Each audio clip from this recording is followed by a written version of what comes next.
Olá, olá, meus amigos, sejam todos muito bem-vindos. Eu sou o professor Stanley Costa, professor de Direito Civil e Processo Civil aqui do nosso Projeto OAB. E na aula de hoje, nós vamos estudar um tema muito importante para exames da ordem.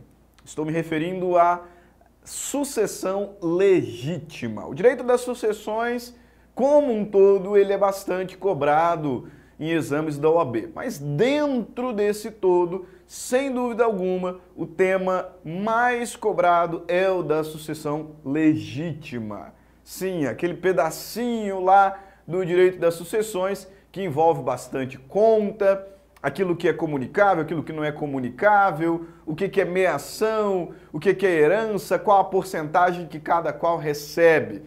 Você com certeza se lembra dessa matéria na sua jornada universitária e sabe que não é uma matéria fácil, não é uma matéria fácil. Portanto, exatamente naquelas provas que a FGV tem mais a intenção de dificultar o exame, normalmente aparece alguma questão de direito das sucessões, aparece alguma questão sobre sucessão legítima e é disso que nós vamos tratar na nossa aula de hoje. Direito das sucessões, sucessão legítima, mas antes de falarmos propriamente da sucessão legítima, importa-nos aqui fazer alguns destaques que são elementares para a compreensão do tema especificamente, ok? A começar por alguns conceitos, algumas terminologias essenciais. Quando a gente fala em direito das sucessões, nós temos aqui os sujeitos dessa relação jurídica.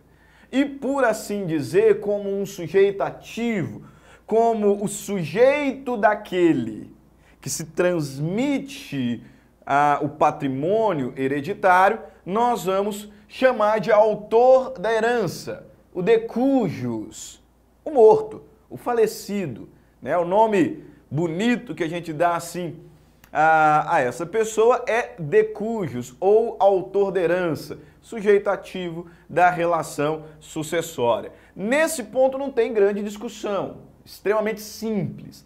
Agora, no outro polo da história, aqui sim nós temos que tomar um cuidado enorme. No polo passivo, nós vamos encontrar ali o sucessor. Acontece que existem várias espécies de sucessor. Você talvez se lembre que a sucessão ela é classificada quanto à fonte, quanto aos efeitos, e na classificação quanto à fonte, quanto aos efeitos, melhor dizendo, a gente vai falar em sucessão a título universal e sucessão a título singular. Qual a diferença entre elas, professor?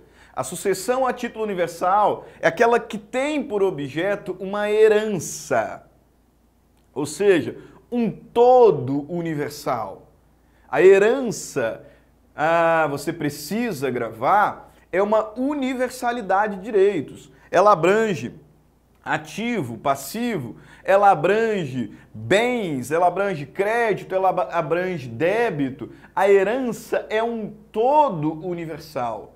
E quando a gente fala em sucessão a título universal, portanto, nós estamos falando da transmissão causa-mortes de herança. Agora, se uma pessoa pretende beneficiar outra com uma coisa certa, determinada, individualizada para depois da morte, então ela não está deixando para essa pessoa uma herança, ela está deixando um legado. E a sucessão, nesse caso, será uma sucessão a título singular. Herança, sucessão a título universal, um todo unitário. O herdeiro ele recebe uma cota à parte, obviamente se ele não for o único, né? O herdeiro ele receberá, ele participará da partilha do todo, com uma cota à parte, com uma porcentagem, com uma fração, enfim. Agora, legado é coisa certa, coisa determinada, coisa destacada, individualizada, que se transmite exclusivamente via testamento. Sucessão a título singular. Se eu faço um testamento e deixo para você o meu relógio, inclusive não o trouxe hoje, Se eu deixo por testamento para você o meu relógio, você não é meu herdeiro, você é meu legatário. Por isso aqui, nesse primeiro ponto sobre sucessor, lembre-se, o sucessor ele pode ser um legatário, aquele que recebe coisa certa, determinada e individualizada. Agora, o sucessor ele pode ser um herdeiro, ou seja, alguém que se for único vai amealhar tudo, sim.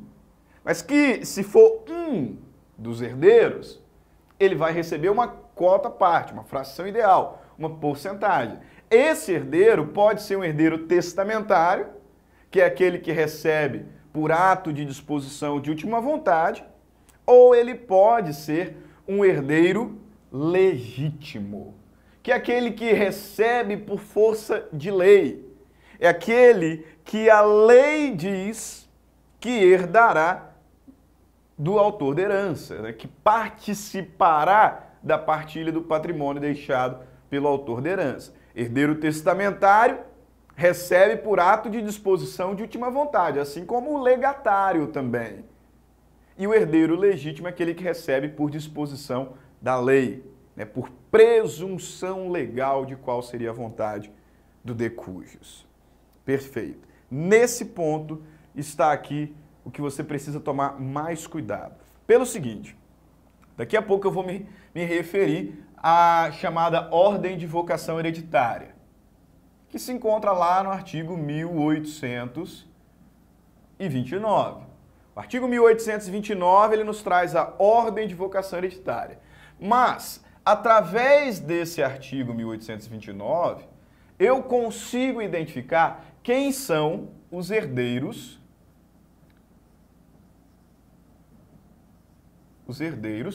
legítimos. O artigo 1829 vai me trazer qual é a ordem de distribuição da herança entre os herdeiros legítimos. E com base nesse esqueminha que ele apresenta, nós identificamos quem são os herdeiros legítimos. E são eles: primeiro, o descendente. O descendente é um herdeiro legítimo.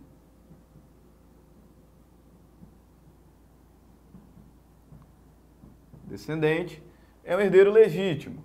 Segundo, o ascendente.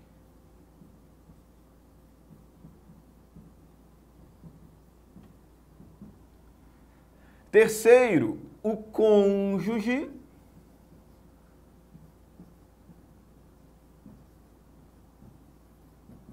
Ou companheiro. Ok? Principalmente agora com a queda do 1790, né? Então, o cônjuge ou o companheiro. E, por fim, nós temos como herdeiro legítimo os colaterais, até o 4º grau. Até o 4º grau. Perfeito? O legislador vai me trazer qual é a ordem de distribuição da herança entre esses sujeitos lá no 1829. Mas são eles os herdeiros legítimos: descendente, ascendente, cônjuge ou companheiro e os colaterais até 4º grau. Beleza, professor? Isso é muito simples. Por que eu tenho que tomar muito cuidado aqui com esse rol? Pelo seguinte, todos eles são herdeiros legítimos. Alguns deles, além de legítimos, são necessários. São necessários. Quem são eles? Descendente, ascendente e cônjuge, por uma interpretação constitucional, companheiro. À luz do artigo 1845, eles são herdeiros necessários.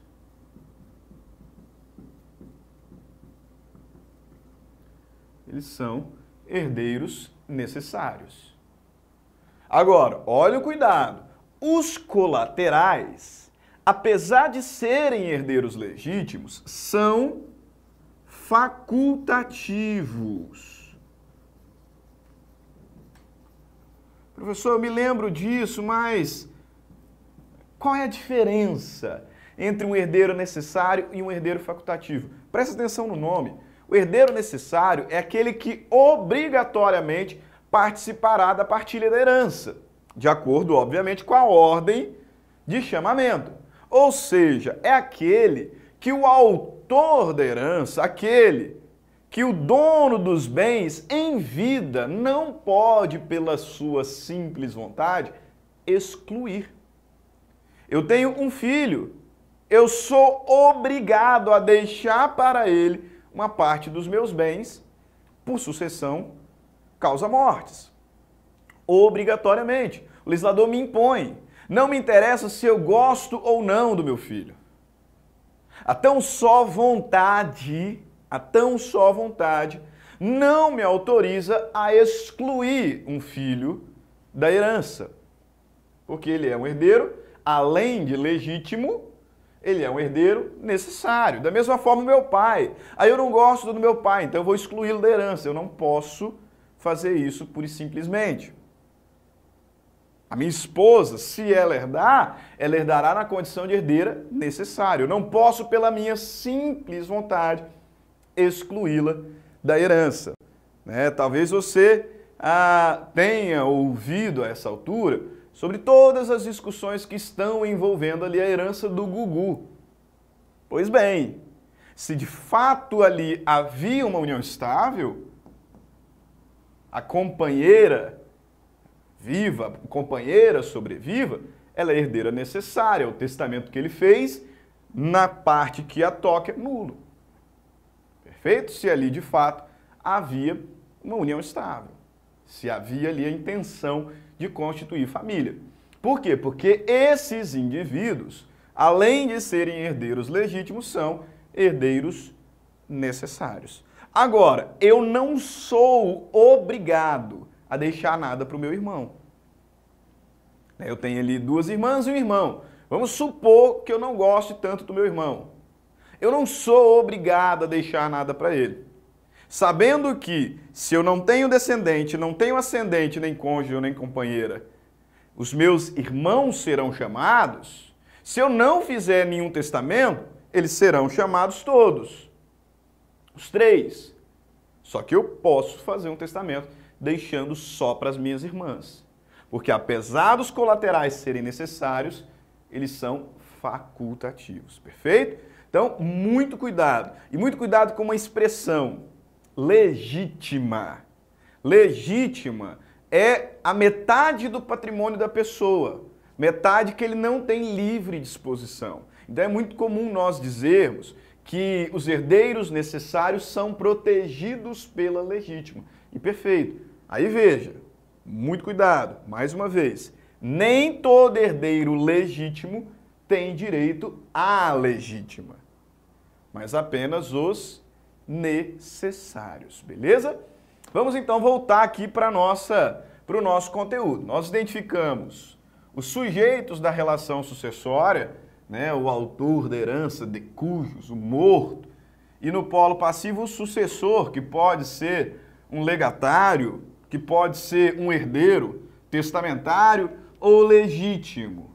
E esse herdeiro legítimo pode ser ainda necessário ou facultativo, a depender se recebe ou não a proteção legal com relação à legítima. Perfeito? Nós vimos isso. Beleza. Ok, artigo 1829, artigo 1845. Antes ainda de adentrarmos a sucessão legítima propriamente dita, preciso fazer menção ao famoso princípio de droit de sésine. O princípio de sésine é um princípio fundamental do direito sucessório brasileiro. Por quê? Porque ele determina que a abertura da sucessão acontece no exato momento da morte. Exatamente. No Brasil, a abertura da sucessão se dá no exato momento da morte. Morreu o sujeito, abriu a sucessão. Perfeito? Isso decorrência do princípio de sésine que nós aplicamos aqui no Brasil. Ok? Perfeito. Quais são as consequências de sésine? A primeira e principal consequência é a transmissão automática da posse e propriedade da herança. A sucessão ela é aberta no exato momento da morte e, como consequência, a propriedade e posse indireta da herança são automaticamente transmitidas aos herdeiros. No exato momento da morte. Abriu a sucessão, transmite-se propriedade e posse da herança. Por isso é que, com base em Cesini, é que nós estudamos lá na primeira aula sobre comoriência. Você se lembra, comoriência é a presunção de morte simultânea, quando não é possível identificar a ordem dos falecimentos. Se duas pessoas morreram no mesmo evento e não é possível identificar qual delas morreu primeiro, serão declaradas comorientes, ou seja, morreram no mesmo instante. Por que isso, professor? Qual é a razão dessa presunção? Se elas são ali pai e filho, por exemplo, e morreram no mesmo instante, um não chegou a herdar do outro. Nós estamos frustrando Cesini. Agora, se o filho sobreviveu ao pai minutos, ele chegou a se tornar proprietário da herança na cota que ele tocava. Perfeito? Então, segundo efeito aí, efeito acessório, por assim dizer. Também determina a norma que será aplicada na sucessão. Aplica-se a norma vigente à época da morte. Também ajuda-nos na averiguação da capacidade sucessória e fixa, por fim, o lugar da sucessão. Perfeito. Falamos sobre terminologias essenciais e falamos sobre o princípio de Cesini. Com isso em mãos, agora partimos da análise da sucessão legítima. Sucessão legítima, que é aquela que acontece por força de lei, de acordo com a ordem de vocação hereditária. A ordem de vocação hereditária está lá no artigo 1829, que nos diz: a sucessão legítima defere-se na ordem seguinte. E no inciso 1º nós temos ali o primeiro grupo, o primeiro grau de percepção da herança legítima. E é um inciso que temos que ter o devido cuidado, a devida atenção, porque ele tem aqui diversas peculiaridades com relação às situações em que o cônjuge herda e as situações em que ele não herda. Perfeito? Veja bem, a sucessão legítima defere-se na ordem seguinte. Primeiro, aos descendentes. Aos descendentes, em concorrência com o cônjuge.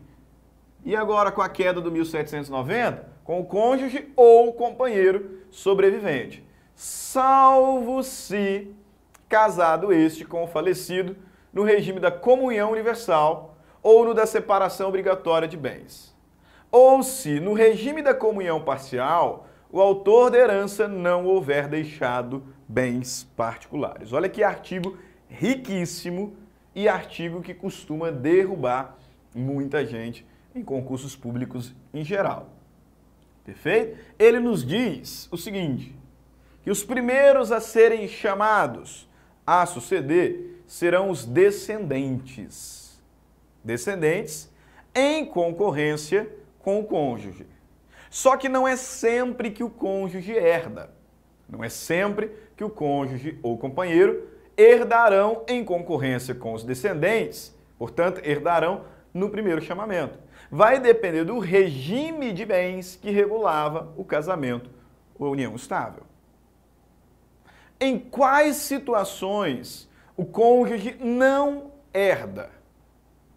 Em quais outras situações ele herda? Isso é o que nos apresenta o artigo 1829, inciso 1, e eu organizei para você aqui nesse quadrinho. Hipóteses de concorrência. Situações em que o cônjuge ou companheiro sobrevivo herdarão em concorrência com os descendentes. Primeiro, se o regime for o regime da participação no final nos aquestos e o falecido tiver deixado bens particulares. Também haverá concorrência se o regime for o da separação absoluta, aquela separação convencional, fixada pelas partes em pacto antinupcial. E ainda, se o regime for da comunhão parcial de bens com bens particulares. Perfeito? o cônjuge ele herdará no primeiro chamamento se o regime de bens for da participação final nos aquestos, tendo deixado o falecido bens particulares, se o regime era o da separação de bens, separação convencional, ou se o regime era o da comunhão parcial, também tendo deixado o falecido bens particulares. O cônjuge não herdará, portanto, não haverá concorrência, quando o regime que regulava a relação for o regime da comunhão universal de bens. Da mesma forma, se for o regime da separação obrigatória, aqueles que dependem de suprimento judicial, que se casaram na pendência de causa suspensiva, maiores de 70 anos, separação obrigatória. Ou quando o regime era o da comunhão parcial de bens e o falecido não deixou bens particulares. Nessas situações, o cônjuge não herda em concorrência com o descendente. Beleza? Ah, professor, então quer dizer que na comunhão universal de bens, o cônjuge sobrevivo vai sair com uma mão na frente e outra atrás? Não, de forma alguma. Ele não vai herdar, mas ele vai mear. Lembre-se que meação e herança não se confundem. Meação é a parte que o cônjuge ou companheiro tem de pleno direito por conta do regime de bens que regulava a relação.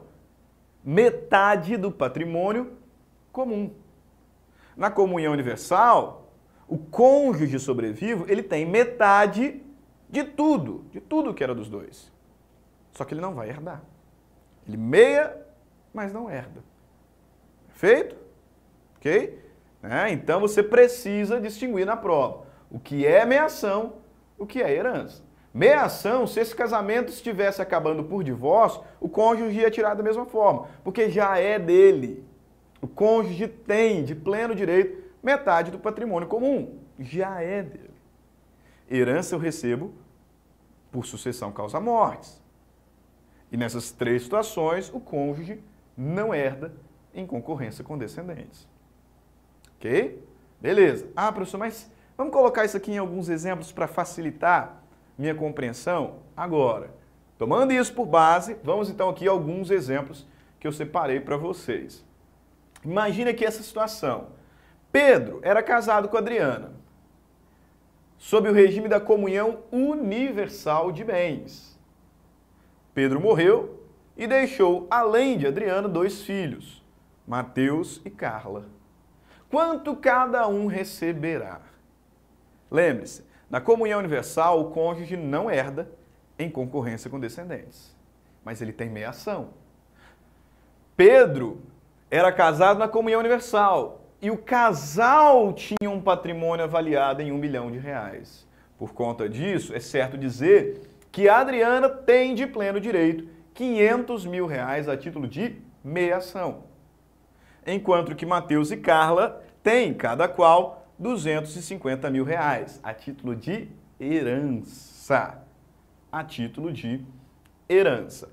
Beleza. Comunhão parcial de bens, que é o ponto um pouquinho mais difícil. Por quê? Você viu que a comunhão parcial, ela apareceu nos dois lados do nosso quadrinho.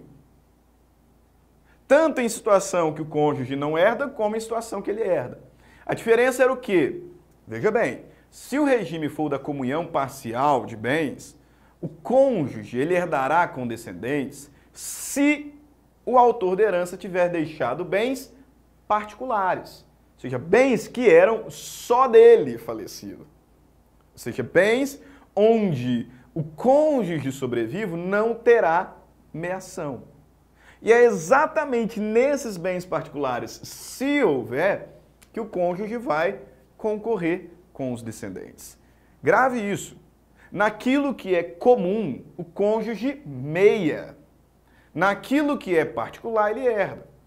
Portanto, considerando as regras da comunhão parcial de bens, comunica os bens adquiridos onerosamente durante o casamento ou por fato eventual, benfeitorias, frutos. Considerando as regras do regime da comunhão parcial de bens, você precisa identificar o que era dos dois e o que era só do morto. Naquilo que era dos dois, a viúva, meia. E a meação do morto vai só para os descendentes. Naquilo que era particular do decújus, o cônjuge, viúva, herda em concorrência com os descendentes. Então, num caso como esse aqui do quadro, veja, Pedro morreu e ele tinha um patrimônio comum avaliado em R$1 milhão. E um patrimônio particular, um patrimônio só dele, Pedro, que ele recebeu por herança, por exemplo. Ele recebeu 2 imóveis por herança do pai e da mãe. Só dele. Herança não comunica, né? Avaliada em R$600 mil. Morreu. E agora? Veja bem, acabe primeiro o casamento. Encerre o casamento. O casal tinha um patrimônio avaliado em R$1 milhão. Então é certo dizer que a Adriana, ela tem 500 mil a título de meação. Meação. Os 500 mil remanescentes, a meação de Pedro, vai só para os filhos. 250, 250. Ponto. Agora, no patrimônio particular, a Adriana herda com os filhos. 600 dividido por 3, 200. Então, a Adriana recebeu 500 de meação, 200 de herança. Carla, que recebeu 250 de herança na meação do pai, recebeu mais 200. Então, 450. Assim também, Mateus. Mateus, 450 de herança, Carla, 450 de herança. Adriana, 500 de meação, 200 de herança. Ok? Beleza. Na separação convencional, que é bem simples. Bem simples por quê? Porque não tem meação, mas lembre-se, o cônjuge herda. Na separação convencional, na separação absoluta, aquela fixada, escolhida pelos cônjuges, pelos nubentes à época, via pacto antinupcial, não tem meação, porque não tem patrimônio comum, mas tem herança. E aí diz-nos a história que Pedro morreu e deixou um patrimônio particular avaliado em 1 milhão e 200. Adriana, meia? Não, não tem comum. Mas ela herda 1 milhão e 200 dividido por 3. Mateus, Adriana recebe 400 a título de herança, Mateus 400 a título de herança, Carla 400 a título de herança. Ah, professor, mas vamos imaginar que Pedro tinha 75 anos quando se casou e, portanto, o regime era o da separação obrigatória. Na separação obrigatória, o cônjuge não herda em concorrência com descendentes. Presta atenção. Na separação obrigatória, o cônjuge não herda em concorrência com descendentes. Com ascendente ele pode herdar. Perfeito? Bastante atenção com a pegadinha. Num cenário como esse, simples. Adriana não meia porque não tem patrimônio comum. Poderia ter, por força da súmula 377. Mas no nosso caso, não. E ela não herda por força de lei. Então ela não fica sem nada. Não tem meação, não tem herança. 600 para Mateus, 600 para Carla. Beleza? Show de bola. Fácil, né? Fácil. Sucessão é moleza. Né? O pessoal que cria aí fantasmas em torno do direito sucessório, né? Porque tem ali um pouquinho de matemática. Mas não é tão difícil assim. É só você tomar nota das regras, entendê-las e aplicar com bastante calma, fazendo uma boa leitura do enunciado que lhe foi apresentado. Perfeito? Ótimo. Agora, não é difícil? Não, eu não considero difícil, mas também não é tão fácil. E nesse pontozinho, ainda do primeiro grau de chamamento, faça um trato comigo. Se na hora que você lê sua prova, o sujeito que morreu tiver deixado 4 ou mais filhos, leia 2 vezes a questão. Tá bom? É um trato que eu quero que você faça comigo. Se o sujeito, lá no enunciado, morreu e ele tinha 4 ou mais descendentes, você vai ler com muita atenção 2 vezes o enunciado. Por quê? Pelo seguinte, antes de encerrar a parte da concorrência entre descendente e cônjuge, o legislador ele apresenta um instituto chamado direito à quarta parte. Ele vai dizer o seguinte, que o cônjuge, quando herdar com descendentes, ele receberá pelo menos 1/4 da herança em que concorre, da parte da herança em que concorre. Você entendeu? O cônjuge, quando herdar com descendentes, ele receberá pelo menos 1/4 da herança, pelo menos 25% da herança em que concorrer. Aí veja bem, se o sujeito morreu e deixou um filho, tranquilo. Naquilo em que concorrer, 50% para a viúva, 50% para o filho. O sujeito morreu, deixou 2 filhos, moleza. Naquilo em que concorrerem, você vai deixar 1/3 para a esposa, 1/3 para um filho, 1/3 para outro filho. O sujeito morreu e deixou 3 filhos, tranquilo ainda. Naquilo em que concorrerem, 25%, 1/4 para a esposa, 1/4 para um filho, 1/4 para o outro, 1/4 para o outro. Agora, o sujeito morreu e deixou 4 filhos, aí... Deixou 5 filhos, 6 filhos, aí você vai fazer o seguinte, você vai analisar a questão. Se todos os descendentes do morto também forem descendentes da viúva, veja bem, se todos os descendentes do morto também forem descendentes da viúva, você vai pegar 25% daquilo em que concorrer e retirar para a viúva. E no restante, os descendentes partilharão igualmente.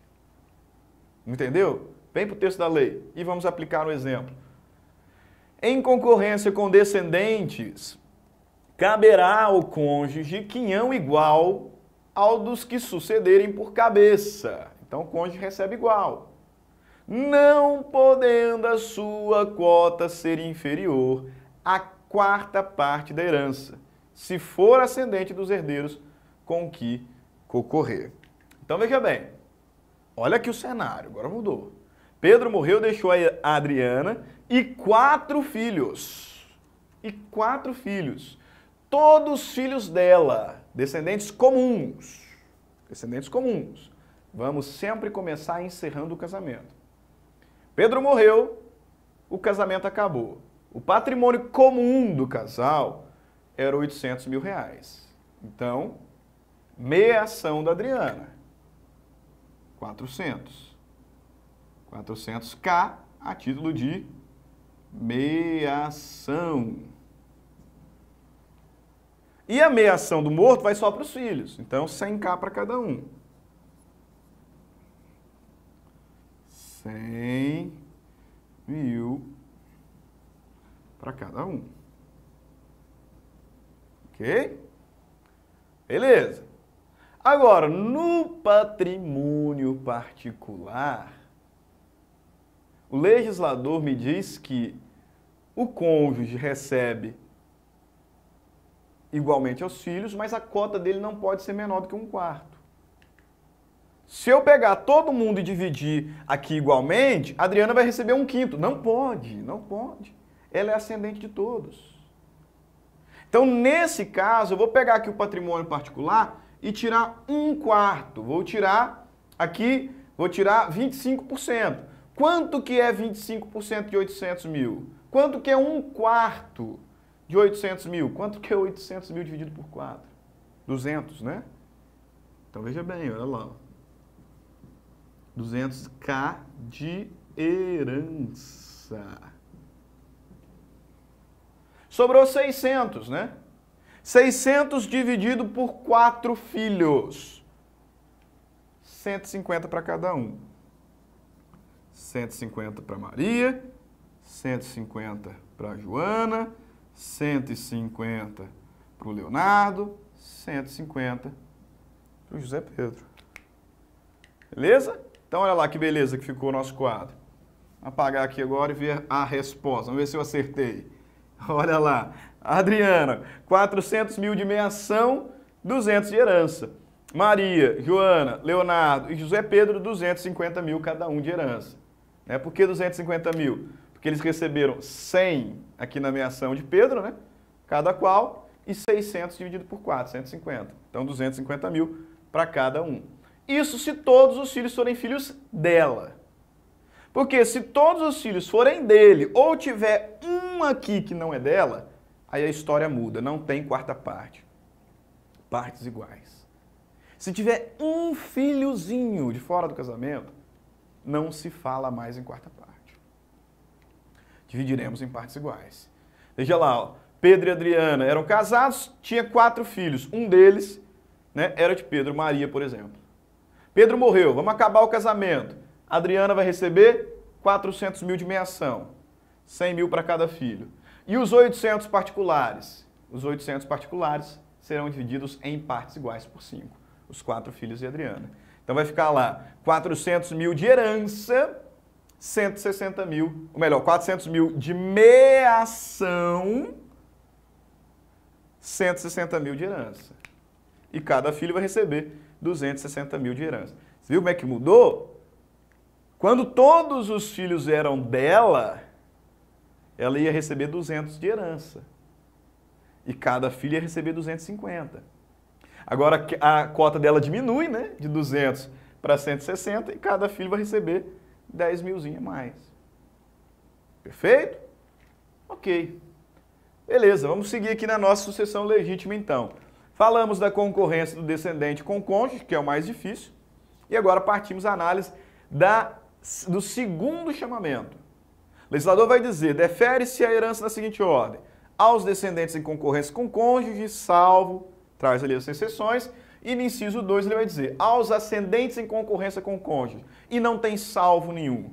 Não tem salvo nenhum porque qualquer que seja o regime, com ascendentes o cônjuge sempre herda. E não herda só no particular não, herda no todo. Eu vou identificar o que é patrimônio comum para tirar a meação, porque a meação já é do cônjuge. E em todo o resto, ele herdará em concorrência com os ascendentes, qualquer que seja o regime. Veja lá, o sujeito morreu, deixou pai e mãe, meio a meio. Deixou só pai, 100% para ele, não tem representação subindo. O sujeito morreu, deixou avós e os pais mortos já antes. 4 avós, 25% para cada um. Só que lembre-se que na linha ascendente, os avós recebem por linha.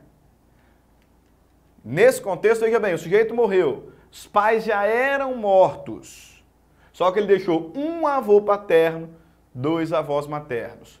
O paterno vai receber mais, porque é 50% para a linha paterna, 50% para a linha materna. Perfeito? Os avós recebem por linhas. Não tem como errar isso aqui, professor. Pelo seguinte, isso só vai acontecer quando eu tiver 3 avós. Porque se eu tenho um avô, 100% para ele. Se eu tenho 2 avós, 50-50. Se eu tenho 4 avós, 25-25-25. Agora, se eu tenho 3 avós, aí um deles vai receber mais. Qual? Aquele que estiver sozinho na linha. Ah, professor, e a concorrência com o cônjuge? Como é que funciona? Grave o seguinte, com o ascendente, o cônjuge sempre herda. E herda no todo. Não é só no particular, não. Eu tiro a meação e todo o resto é herança e ele vai entrar em concorrência no todo. Dessa forma, imagine que Adriana e Pedro eram casados, não tinham descendentes. Casados na comunhão universal de bens. O patrimônio comum era de 1.200.000. Ela vai tirar 600 de meação. E vai herdar? Também. Nos 600 de Pedro, ela vai herdar em concorrência com os pais dele. 200, 200, 200. Porque o cônjuge sempre herda, independente do regime. Ah, professor, mas era comunhão parcial de bens. Qual que é o patrimônio comum? 1 milhão? Meação dela, 500 mil. Eu vou pegar a meação dele, os 500 dele, e vou somar ao particular. Nesse caso, 700. Então, 1.200.000. 1.200.000 dividido por 3, 400 mil. Então, ela meou 500, ou seja, metade de 1 milhão. A metade dele é somado àquilo que ele tinha de particular, 1.200.000. 1.200.000 dividido por 3. 400, 400, 400. Ok? Separação convencional. Ele deixou 1.200.000. Não tem meação na separação convencional. Mas ela herda. 400 para cada um. Ah, professor, mas era separação obrigatória. O cônjuge sempre herda. Na linha ascendente ele sempre herda. 400, 400, 400. Belezinha? Show de bola? Perfeito. Estamos caminhando para o final. E no final fica o melhor, né? Beleza? Vamos lá. Terceiro chamamento. Primeiro chamamento, descendente com cônjuge, dependendo do regime. Segundo chamamento, ascendente com cônjuge, independente do regime. Terceiro chamamento, só o cônjuge ou companheiro. O sujeito morreu, não deixou descendente, não deixou ascendente, deixou a esposa e 10 irmãos. A esposa recebe sozinho. Sozinha ela recebe. Sozinha. É importante que você faça isso aqui, ó. 1829. Escreve isso aí no seu caderno. Ou anote aí na sua apostila, onde eu já coloquei para você. Ordem de vocação hereditária. Primeiro, descendente em concorrência com o cônjuge. Ou melhor, dependendo do regime. Regime de bens, não é sempre que o cônjuge herda. Não tem descendente? Então, ascendente em concorrência com o cônjuge ou companheiro, independente do regime. Não tem ascendente? Então, só o cônjuge ou companheiro. E apenas, exclusivamente, unicamente, para aquelas situações em que a pessoa morrer sem deixar descendente, sem deixar ascendente, não deixar também nem cônjuge nem companheiro, é que nós vamos chamar os colaterais. Então eu não tenho concorrência entre a viúva e os irmãos do morto, a menos que ele tenha deixado um testamento, né? Na sucessão legítima, não teremos concorrência entre a viúva, entre o viúvo, e os irmãos, sobrinhos, primos. Não teremos. Não teremos. Porque no terceiro chamamento, o cônjuge herda sozinho. Aí sim, se não tiver nem descendente, nem ascendente e nem cônjuge, é que nós vamos chamar os colaterais. Perfeito? Se não houver cônjuge sobrevivente, nas condições estabelecidas no 1830, serão chamados a suceder os colaterais até o 4º grau. Primeiro, os irmãos, 2º grau colateral. Segundo, os sobrinhos. Terceiro, os tios. E quarto, os parentes em 4º grau colateral, primo, tio, avô, sobrinho, neto. Ok? Beleza. Beleza, professor, então... Acabou, né? Não tem nada mais difícil. Tem um só, para a gente fechar com chave de ouro. A sucessão dos colaterais. A sucessão dos colaterais ela não é tão fácil, meus caros. Não é tão fácil. Para o aluno de direito, ela é um desafio e tanto. Por quê? Porque envolve fração. Exatamente. E o aluno de direito, normalmente, não sei se é o seu caso ou não, pode ser que não seja, né? Pode ser que você seja um expert em matemática, mas normalmente o aluno de direito não é tão bom em matemática. Eu também não sou tão bom. E aí, nessa sucessão dos colaterais, ele passa aperto. Por quê? Porque o legislador ele diz o seguinte, que na sucessão dos irmãos e dos sobrinhos também, bom? Mas vamos ficar com os irmãos. Aplica-se aos sobrinhos, mas para facilitar aqui o nosso raciocínio, vou ficar só nos irmãos. Na sucessão dos irmãos, os irmãos bilaterais vão receber o dobro dos irmãos unilaterais. Ok? Exatamente. Veja bem. Não interessa se o filho é do casamento, é de fora do casamento, é incestuoso, não interessa se ele é adotivo. Filho recebe sempre igual. Sempre igual. Princípio da igualdade absoluta, que está lá na Constituição, entre os filhos, entre os descendentes. Agora, os irmãos nem sempre são iguais. Filhos são sempre iguais. Se o pai morreu, não interessa se são do casamento ou de fora do casamento. Vão herdar igualmente, salvo a existência de algum testamento. Agora, irmãos, não. Existe uma classificação que divide os irmãos em irmãos bilaterais e irmãos unilaterais. Os irmãos bilaterais são aqueles de mesmo pai e mesma mãe. E os irmãos unilaterais, consanguíneos, são os irmãos só por parte de pai. Unilaterais uterinos são os irmãos só por parte de mãe. E o Código Civil me diz que, concorrendo à herança do falecido irmãos bilaterais com irmãos unilaterais, cada um destes, unilaterais, herdará metade do que cada um daqueles. E aí que o negócio começa a ficar um pouquinho estranho. Ah, professor, para! Quem que não sabe fazer conta de metade? Olha as pérolas que eu ouço em sala de aula. Em sala de aula. O sujeito morreu, deixou um irmão bilateral e um irmão unilateral. Quanto cada um vai receber? Quanto cada um vai receber? O legislador está dizendo que vai ficar metade para um. Está dizendo aqui que para o unilateral ficará metade daquilo que receberá o bilateral. O bilateral vai receber o dobro. E aí? Aí olha só o que me aparece em sala de aula. E às vezes em prova. O sujeito dizendo o seguinte: vai ficar 50% para o bilateral e 25% para o unilateral. E os outros 25%? Onde que foram parar? 50% para um, 25% para o outro. E os outros 25% foi para onde? Ah não, professor, então vai ficar 75% para o bilateral, 25% para o unilateral. Em que mundo que 75% é o dobro de 25%? Só que a conta não é tão simples como parece. Na verdade, você teria que jogar isso em fração. Dizer que o bilateral vai receber 2/3, o unilateral vai receber 1/3. Em porcentagem, quanto dá? O bilateral vai receber 66,6%. E o unilateral vai receber 33,3%. Agora fechou a conta. 66 é o dobro de 33.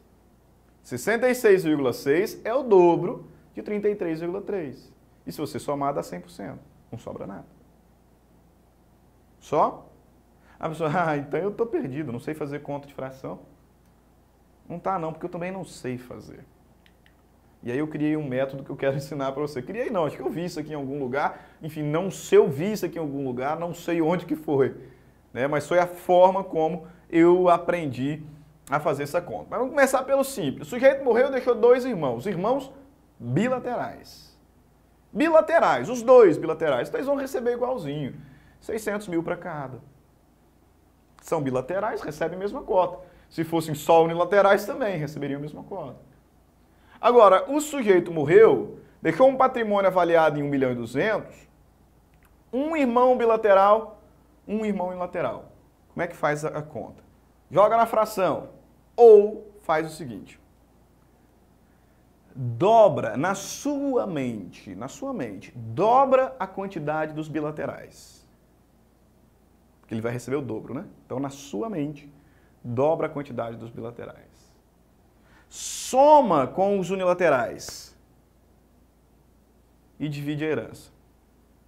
Você vai achar a cota do unilateral. Professor, que loucura, peraí. Um bilateral, um unilateral. Dobra os bilaterais. 2, né? Eu tenho um bilateral, então dobra. 2. Um unilateral. 3, então. Quanto que é 1.200.000 dividido por 3? Por 3. 400 mil. É a cota do unilateral. O bilateral vai receber o dobro? 800 mil. 800 mil. Soma, 1.200.000. 800 é o dobro de 400. Viu só? Dobra a quantidade de bilaterais, soma com a de unilaterais e divide a herança. Você vai achar a cota do unilateral. Depois dobra.